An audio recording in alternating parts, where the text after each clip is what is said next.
কাজেই যেই ঈমান থাকলে চিরস্থায়ী জান্নাতি হওয়া যায়, যে ঈমান না থাকলে চিরস্থায়ী জাহান্নামী হতে হয়, এই ঈমানের মতো মহাসম্পদ মানুষের জীবনে আর কিছুই হতে পারে না।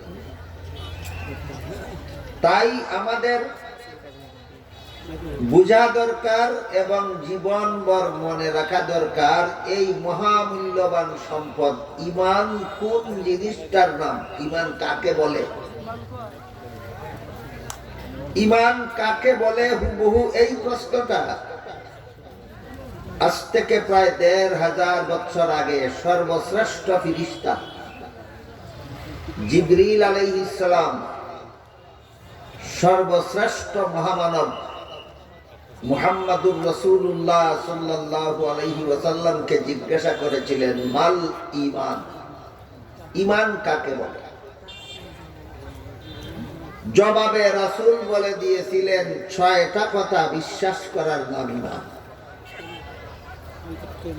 যে ৬ কথা বিশ্বাস করার নাম ঈমান রাসূল বলে দিয়েছেন,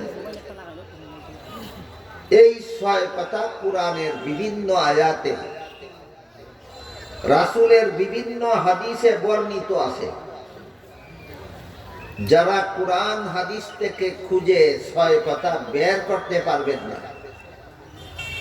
তাদের জন্য উলামায়ে কেরাম কুরআন হাদিসের বর্ণিত ঈমানের ৬ কথা একটা কলেমার অন্তর্ভুক্ত করে দিয়েছে। এখন আপনাদের কুরআন হাদিস ঘাটাঘাটি লাগবে না, সেই কলেমাটা বুঝে শুনে গ্রহণ করলেই আপনি ঈমানদার হয়ে যাবেন, আল্লাহর কাছে মুমিন মুসলমান বলে গণ্য হয়ে যাবেন।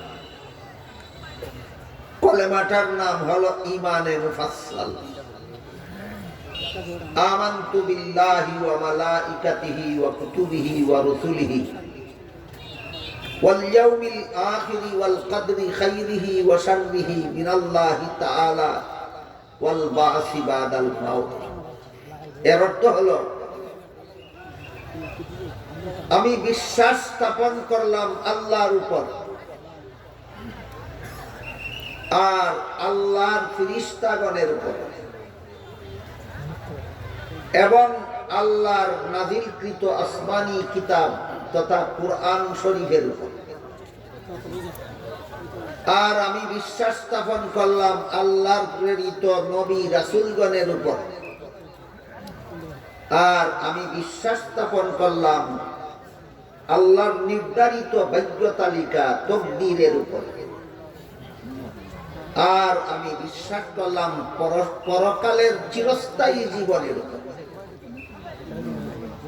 পরকালকে একটা দফা আর চিরস্থায়ী জীবনটাকে আরেকটা দফা গণ্য করলে বিষয় হয় ৭টা, আর পরকালীন চিরস্থায়ী জীবন একটা দফা গণ্য করলে বিষয় হয় ৬টা।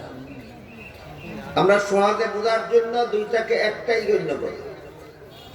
আল্লাহ বিশ্বাস, ফেরেশতা বিশ্বাস, কুরআন বিশ্বাস, নবী রাসূল বিশ্বাস, তাকদীর বিশ্বাস, আখিরাতের চিরস্থায়ী জীবনের উপর বিশ্বাস। এই ৬ কথা যে কোনো যুগের, যে কোনো দেশের, যে কোনো মানুষ বিশ্বাস করলেই আল্লাহর কাছে সে ঈমানদার মুমিন মুসলমান বলে গণ্য হয়।